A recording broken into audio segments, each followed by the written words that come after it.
ಇನ್ನು ಆರ್ಎಸ್ಎಸ್ಗೆ ಸರ್ಕಾರ ನಿರ್ಬಂಧ ಹಾಕಿರೋದು ಬಿಜೆಪಿ ನಾಯಕರು ಕೊತ ಕೊತ ಅಂತ ಕುದಿಯೋ ರೀತಿ ಮಾಡಿದೆ. ಇದೀಗ ಪಿಡಿಒ ಅಮಾನತು ವಿಚಾರದಲ್ಲೂ ಕೇಸರಿ ಪಡೆ ಸಿಟ್ಟಿಗೆದ್ದಿದೆ.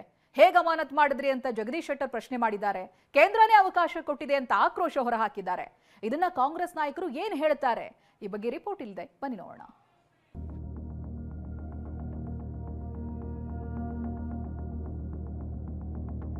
ಎರಡ್ 2013 ಆದೇಶ ಮಾನ್ಯ ಜಗದೀಶ್ ಶೆಟ್ಟರ್ ಅವರು ಅವಾಗ ಮುಖ್ಯಮಂತ್ರಿಗಳಿದ್ರು.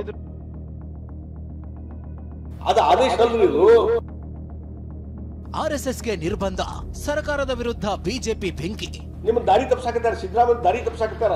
ಇಡೀ ಕರ್ನಾಟಕನೇ ದಾರಿ ತಪ್ಪಿಸುವಂತ ಕೆಲಸ ಪ್ರಿಯಾಂಕ ಖರ್ಗೆ ಮಾಡ್ತಾ ಇದ್ದಾರೆ. ಪಿಡಿಒ ಅಮಾನತು ಮಾಡಿದ್ದಕ್ಕೆ ಜಗದೀಶ್ ಶೆಟ್ಟರ್ ಕಿಡಿ. ರೂಟ್ ಮಾರ್ಚ್ನಲ್ಲಿ ಭಾಗವಹಿಸಿದಂತ ನೆಪದ ಮೇಲೆ ಇವತ್ತು ಅವ್ರು ಸಸ್ಪೆಂಡ್ ಮಾಡ್ತಿರಲ್ಲ, ಇದು ಕಾನೂನು ಬಾಹಿರ ಅನಿಸ್ತದೋ ಇಲ್ಲ ನಿಮಗೆ? ರೂಲ್ಸ್ ಪ್ರಕಾರ ನಿರ್ಧಾರ, Priyank counter. Rules of conduct ಏನಿದೆ ಕರ್ನಾಟಕ ಸ್ಟೇಟ್ ಗವರ್ಮೆಂಟ್, ಅದ್ರ ಪ್ರಕಾರ ನಾವು ಕ್ರಮ ತಗೋಬೇಕಾಗ್ತದೆ.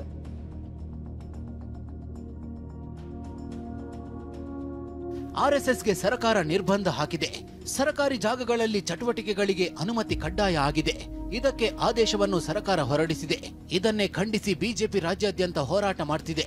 ಆದ್ರೆ ಅದ್ಯಾವಾಗ ರಾಯಚೂರಿನಲ್ಲಿ ಆರ್ಎಸ್ಎಸ್ ಪಥಸಂಚಲನದಲ್ಲಿ ಭಾಗಿಯಾದ ಪಿಡಿಒನನ್ನ ಸರ್ಕಾರ ಅಮಾನತು ಮಾಡ್ತೋ, ಇದು ಬಿಜೆಪಿ ನಾಯಕರಿಗೆ ಸಹಿಸಿಕೊಳ್ಳೋಕೆ ಆಗಿಲ್ಲ. ಸರ್ಕಾರದ ಕ್ರಮವನ್ನೇ ವಿರೋಧಿಸಿ ಸಮರ ಸಾರಿದೆ.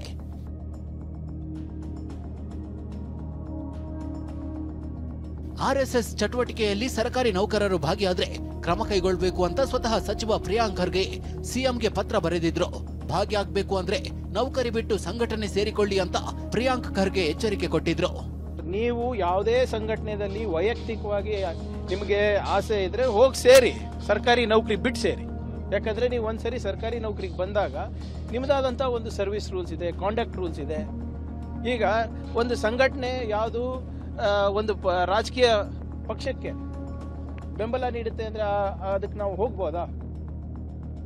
ಹೇಗೆ ಅಮಾನತು ಮಾಡಿದ್ರಿ ಜಗದೀಶ್ ಶೆಟ್ಟರ್ ಕಿಡಿ. ಪಿಡಿಒನನ್ನ ಹೇಗೆ ಅಮಾನತು ಮಾಡಿದ್ರಿ ಅಂತ ಮಾಜಿ ಸಿಎಂ ಜಗದೀಶ್ ಶೆಟ್ಟರ್ ಕಿಡಿಕಾರಿದ್ರು. ಇದಕ್ಕೆ ತಿರುಗೇಟು ಕೊಟ್ಟಿರೋ ಸಚಿವ ಪ್ರಿಯಾಂಕ್ ರೂಲ್ಸ್ ಪ್ರಕಾರವೇ ಕ್ರಮ ಅಂದ್ರು. ಆರ್ಡರ್ ಮಾಡ್ಲಾರ್ದೇನೆ ಇವತ್ತು ಅಲ್ಲಿ ಲಿಂಗಸೂರದ ಪಿಡಿಒನ ನೀವು ಸಸ್ಪೆಂಡ್ ಮಾಡ್ತೀರಲ್ಲ, ಇದು ಎಂತ ಲಾಜಿಕ್ ಇದು? ಇನ್ನೂ ಇಲ್ಲಿ ಸುತ್ತೋಲೆ ಹೊಡಿಸಿ ನಿಷೇಧ ಮಾಡ್ಬೇಕಂತ ಹೇಳ್ತೀರಿ. ಸರ್ಕಾರಿ ನೌಕರದಾರರು ಭಾಗವಹಿಸಬೇಕು, ಅದ್ರ ಬಗ್ಗೆ ಆರ್ಡರ್ ಮಾಡ್ರಿ ಅಂತ ಹೇಳ್ತೀರಿ. ಇನ್ನೂ ಆರ್ಡರ್ ಇಶ್ಯೂ ಮಾಡ್ಲಾರ್ದೇ ಇವತ್ತು ಲಿಂಗಸೂರದಲ್ಲಿ ಒಬ್ಬ ಪಿಡಿಒ ರೂಟ್ ಮಾರ್ಚ್ನಲ್ಲಿ ಭಾಗವಹಿಸಿದಂತ ನೆಪದ ಮೇಲೆ ಇವತ್ತು ಅವ್ರು ಸಸ್ಪೆಂಡ್ ಮಾಡ್ತಿರಲ್ಲ, ಇದು ಕಾನೂನು ಬಾಹಿರ ಅನಿಸ್ತದೋ ಇಲ್ಲ ನಿಮಗೆ? ನಿಮ್ಗೇನೋ ಒಂದಿಷ್ಟು ಕಾನೂನು ಜ್ಞಾನ ಇದೆಯಲ್ಲೋ? ಸಿದ್ದರಾಮಯ್ಯ ಹೇಳ್ತಾರೆ ನಾನು ಅಡ್ವೊಕೇಟ್ ಇದ್ದೀನಿ, ನೀವು ಅಡ್ವೊಕೇಟ್ ಬೆಂಕಿ ಹಚ್ಚಿರಿ, ಇದ್ರ ಬಗ್ಗೆ ನಾಲೆಜ್ ಇಲ್ಲ ಅಂತಂದ್ರೆ ನಿಮಗೆ. ಇದಿಲ್ಲದೆ ಪಿಡಿಒನ ಸಸ್ಪೆಂಡ್ ಮಾಡ್ತೀರಿ, ಇಮಿಡಿಯೇಟ್ಲಿ ಅದು ವಿಡ್ರಾ ಮಾಡಿ ಸಸ್ಪೆನ್ಷನ್. ರೂಲ್ಸ್ ಆಫ್ ಕಾಂಡಕ್ಟ್ ಏನಿದೆ ಕರ್ನಾಟಕ ಸ್ಟೇಟ್ ಗವರ್ಮೆಂಟ್, ಅದ್ರ ಪ್ರಕಾರ ನಾವು ಕ್ರಮ ತಗೋಬೇಕಾಗ್ತದೆ. ಸುಮ್ಮನೆ ನಾವು ಯಾರೋ ಹೇಳ್ತಾರೆ ಅಂತ ಹೇಳೋದು ಅಥವಾ ಬೇರೆ ಯಾರೋ ದ್ವೇಷದಿಂದ ಹೇಳ್ತಾರೆ ಅಂತ ಹೇಳಿದ್ರೆ ಅದು ಕೇಳಕ್ಕಾಗಲ್ಲ ಸರ್ಕಾರ. ಕೇಂದ್ರವೇ ಅವಕಾಶ ಕೊಟ್ಟಿದೆ ಎಂದ ಜಗದೀಶ್ ಶೆಟ್ಟರ್. ಇಡೀ ಕರ್ನಾಟಕವನ್ನೇ ದಾರಿ ತಪ್ಪಿಸೋ ಕೆಲಸ ಪ್ರಿಯಾಂಕ್ ಮಾಡ್ತಿದ್ದಾರೆ ಅಂತ ಮಾಜಿ ಸಿಎಂ ಜಗದೀಶ್ ಶೆಟ್ಟರ್ ಕಿಡಿಕಾರಿದ್ರು. ಕೇಂದ್ರ ಸರ್ಕಾರವೇ ಅವಕಾಶ ಕೊಟ್ಟಿದೆ ಅಂದ್ರು. ನಿಮ್ಮ ದಾರಿ ತಪ್ಪಿಸಾಕತ್ತಾರ, ಸಿದ್ದರಾಮಯ್ಯ ದಾರಿ ತಪ್ಪಿಸಾಕತ್ತಾರ. ಇಡೀ ಕರ್ನಾಟಕನೇ ದಾರಿ ತಪ್ಪಿಸುವಂತ ಕೆಲಸ ಪ್ರಿಯಾಂಕ ಖರ್ಗೆ ಮಾಡ್ತಾ ಇದ್ದಾರೆ. ನಿಮಗೇನು ಕೇಂದ್ರ ಸರ್ಕಾರದ ಸುತ್ತೋಲೆ, ಕೇಂದ್ರ ಸರ್ಕಾರದ ಆದೇಶ ನಿಮ್ಮ ನಾಲೆಜ್ ಐತಲ್ಲ, ಅಟ್ಲೀಸ್ಟ್ ನಿಮ್ಮ IAS ಅಧಿಕಾರಿಗಳನ್ನ ಚೀಫ್ ಸೆಕ್ರೆಟರಿ ಕೇಳ್ರಿ, ನಿಮ್ಮ ಲಾ ಡಿಪಾರ್ಟ್ಮೆಂಟ್ ಅವ್ರು ಕೇಳ್ರಿ. RSS ಅದರಲ್ಲಿ ಪಾರ್ಟಿಸಿಪೇಟ್ ಮಾಡುವಂಥದ್ದು ಗೌರ್ಮೆಂಟ್ ಸರ್ವೆಂಟ್ಸು ಇದೇನು ಮೊದಲು ನಿಷೇಧ ಇತ್ತು ಅದನ್ನು ರಿವ್ಯೂ ಮಾಡಿ ವಿಡ್ರಾ ಮಾಡ್ಕೊಂಡ್ಬಿಟ್ಟಾರೆ. ಹೀಗಾಗಿ RSS ಚಟುವಟಿಕೆಯಲ್ಲಿ ಸರ್ಕಾರಿ ನೌಕರರು ಎಲ್ಲ ಆಕ್ಟಿವಿಟೀಸಲ್ಲಿ ಭಾಗವಹಿಸಬಹುದು ಅಂತ ಹೇಳಿ ಕೇಂದ್ರ ಸರ್ಕಾರ ರೂಲ್ಸ್ ಇದ್ದಾಗ, ಮತ್ತೊಂದ್ ಕಡೆ ಆರ್ಎಸ್ಎಸ್ಗೆ ನಿರ್ಬಂಧದ ಆದೇಶದಲ್ಲೂ ಜಟಾಪಟಿ ನಡೆಯುತ್ತಿದೆ. ಕ್ಯಾಬಿನೆಟ್ನಲ್ಲಿ ಅನುಮತಿ ಕಡ್ಡಾಯಗೊಳಿಸಿ ನಿರ್ಧಾರ ತೆಗೆದುಕೊಂಡ ಸರ್ಕಾರ ಹಿಂದಿನ ಜಗದೀಶ್ ಶೆಟ್ಟರ್ ಸರ್ಕಾರವೇ ಆದೇಶ ಹೊರಡಿಸಿತ್ತು. ಅದನ್ನೇ ಕ್ರೋಢೀಕರಿಸಿ ಆದೇಶ ಹೊರಡಿಸಿದ್ದೇವೆ ಅಂತ ಹೇಳಿತ್ತು. ಅಷ್ಟೇ ಯಾಕೆ, ಪತ್ರ ಬರೆದಿದ್ದ ಪ್ರಿಯಾಂಕ್ ಖರ್ಗೆ ಕೂಡ ಜಗದೀಶ್ ಶೆಟ್ಟರ್ ಆದೇಶ ಅಂತ ಪತ್ರ ತೋರಿಸಿ ಕಿಡಿಕಾರಿದ್ರು. ಇದಕ್ಕೆ ಕೌಂಟರ್ ಕೊಟ್ಟಿರೋ ಸಂಸದ ಜಗದೀಶ್ ಶೆಟ್ಟರ್ ಅದು ಆದೇಶ ಅಲ್ಲ, ಶಿಕ್ಷಣ ಇಲಾಖೆ ನೀಡಿದ ವಿವರಣೆ ಅಂತ ಪತ್ರ ತೋರಿಸಿ ತಿವಿದಿದ್ದಾರೆ. ಇಲ್ಲಿ ನೋಡಿ, ಇಲ್ಲಿ ನೀವು ಎಷ್ಟೆಲ್ಲ ಬೈತಾ ಇದ್ರಲ್ಲ ಬಿಜೆಪಿ ಅವರು ನನಗೆ. 2013 ಆದೇಶ, 2013 ಆದೇಶ ಮಾನ್ಯ ಜಗದೀಶ್ ಶೆಟ್ಟರ್ ಅವರು ಅವಾಗ ಮುಖ್ಯಮಂತ್ರಿಗಳಿದ್ರು. ಅವ್ರ ಆದೇಶ ಹೊರಡಿಸಿರೋದು ಏನು, ಸರ್ಕಾರಿ ಶಾಲೆಗಳಲ್ಲಿ ಸಿಲೆಬಸ್ ಬಿಟ್ಟು ಶಿಕ್ಷಣದ ಹೊರತುಪಡಿಸಿ ಬೇರೆ ಯಾವುದು ಚಟುವಟಿಕೆಗಳಿಗೆ ಅವಕಾಶ ನೀಡಬಾರದು ಅಂತ. ಅಂದ್ರೆ ಇವಾಗ ಇವರು ಆಂಟಿ RSS ಆದ್ರಲ್ಲ ಮತ್ತೆ ಬಿಜೆಪಿ ಅವರು ಈಗ ರೆಫರ್ ಮಾಡ್ತಾರೆ. ಜಗದೀಶ್ ಶೆಟ್ಟರ್ ಮುಖ್ಯಮಂತ್ರಿ ಇದ್ದಾಗ 2013ರಲ್ಲಿ ಏನೊಂದು ಆದೇಶ ಆಗಿತ್ತು, ಅದೇನ ನಾವು ಮುಂದುವರಿಸಿದೀವಿ ಅಂತ ಹೇಳಿ. ಅದು ಆದೇಶ ಅಲ್ರಿ ಇದು. ಶಿಕ್ಷಣ ಇಲಾಖೆಗೆ ಒಂದು ಸಂಸ್ಥೆಯವರು ಪರ್ಮಿಷನ್ ಕೇಳಿದಾಗ ಅದು ರೆಫರ್ ಮಾಡಿದಂಥ ಆ ಶಿಕ್ಷಣ ಇಲಾಖೆಯವರು ಅದಕ್ಕೆ ಪ್ರತ್ಯುತ್ತರ ಕೊಟ್ಟಂಥದ್ದು, ಸ್ಪಷ್ಟೀಕರಣ ಕೊಟ್ಟಂಥ ಒಂದು ವಿವರಣೆದು. ಜಗದೀಶ್ ಶೆಟ್ಟರ್ ಮುಖ್ಯಮಂತ್ರಿ ಇದ್ದಾಗ ಯಾವುದೋ ಕ್ಯಾಬಿನೆಟ್ಗೆ ಈ ರೀತಿ ಪ್ರಿಯಾಂಕ ಖರ್ಗೆ ಅಂತವ್ರು ಬರೆದಿದ್ದ ಲೆಟರು, ಅದರ ಆಧಾರ ಮೇಲೆ ಏನೋ ಚರ್ಚೆ ಆಗಿ ಕ್ಯಾಬಿನೆಟ್ ನಿರ್ಧಾರ ತೆಗೆದುಕೊಂಡಿದ್ದ ಅಲ್ಲ ತಿಳ್ಕೊಂಡ್ರಿ. It is not ban. ಕೊಡಬೇಡ್ರಿ ಪರ್ಮಿಷನ್ ಕೊಡಬೇಡ್ರಿ ಅಂತ ಹೇಳಿದ್ದು. ನಮ್ಮ ಆದೇಶದಲ್ಲಿ ಎಲ್ಲಿದೆ? ಅವ್ರು ಹೇಳಿದ್ರು ಇದು ಎಜುಕೇಷನ್ ಡಿಪಾರ್ಟ್ಮೆಂಟಿಂದ ಹೊರಡಿಸಿದ್ದು. ನಾವು ಯಾವಾಗ ಹೇಳಿದ್ವಿ ಇಲ್ಲ ಬೇರೆ ಡಿಪಾರ್ಟ್ಮೆಂಟಿಂದ ಹೊರಡಿಸಿದ್ವಿ ಅಂತ? ನಾವು ಅದೇ ಹೇಳ್ತಾ ಇರೋದು. ಅವರ ಅವಧಿನಲ್ಲೇ ಶಿಕ್ಷಣ ಇಲಾಖೆಯಿಂದ ಬಂದಿರೋದಂತ ಇರೋದು. ಅವಾಗ ಅಂದರೆ ಮುಖ್ಯಮಂತ್ರಿಗಳಂದ್ರೆ ಬರೇ ಫೈನಾನ್ಸ್ ಡಿಪಾರ್ಟ್ಮೆಂಟ್ ಅಷ್ಟೇನಾ ಅವ್ರದ್ದು? ಏನು ಅದು ಬಾಲಿಶ ಹೇಳಿಕೆ ಅದು? ಇದು ನಮ್ಮದಲ್ಲ ಶಿಕ್ಷಣ ಇಲಾಖೆದು. ಅವಾಗ ಮುಖ್ಯಮಂತ್ರಿಗಳು ಯಾರು? ಅವರೇ ಅಲ್ವಾ? ಆಮೇಲೆ ಇಲ್ಲಿ ನಮ್ಮ ಆದೇಶದಲ್ಲಿ ಯಾವ ಸಂಘ ಸಂಸ್ಥೆದ ಹೆಸರಿದೆ?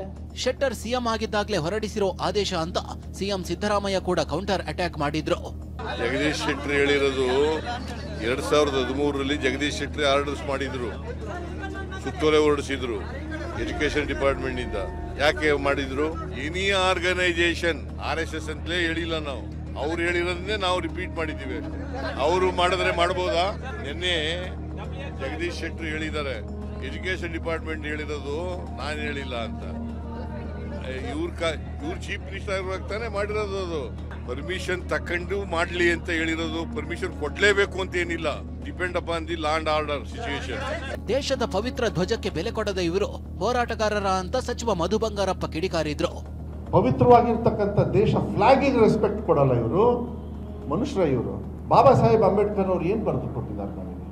ಈ ಥರ ಕುತ್ಕೊಂಡು ಚರ್ಚೆ ಮಾಡಿ ಅಂತ ಹೇಳಿ. ನೋಡಿ, RSS ಆಗಲಿ ಇನ್ನೊಂದು ಆರ್ಗನೈಸೇಷನ್ ಆಗಲಿ, ನಮ್ಮ ದೇಶದಲ್ಲಿ ಕಾನೂನಿದೆ. ಕಾನೂನು ಇವರೆಲ್ಲರ ಮೇಲೆ ಕುತ್ಕೊಂಡು ಚಾಪ ಹೊಡಿಬೇಕು. ಪ್ರಿಯಾಂಕ್ ಖರ್ಗೆ ಕುನ್ನಿ ಯಾವ ಲೆಕ್ಕ ಎಂದ ಈಶ್ವರಪ್ಪ.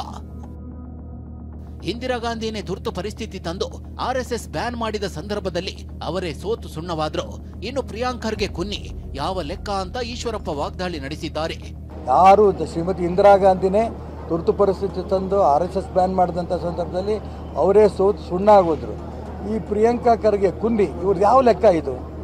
ಅದೇನೇ ಹೇಳಿ RSSಗೆ ನಿರ್ಬಂಧ ವಿಚಾರ ರಾಜಕೀಯ ತಿರುವು ಪಡೆದುಕೊಂಡಿದ್ದು ಮುಂದೆ ಅದ್ಯಾವ ಸ್ವರೂಪ ಪಡೆಯುತ್ತೋ ಕಾದು ನೋಡಬೇಕಿದೆ. Bureau report, TV9.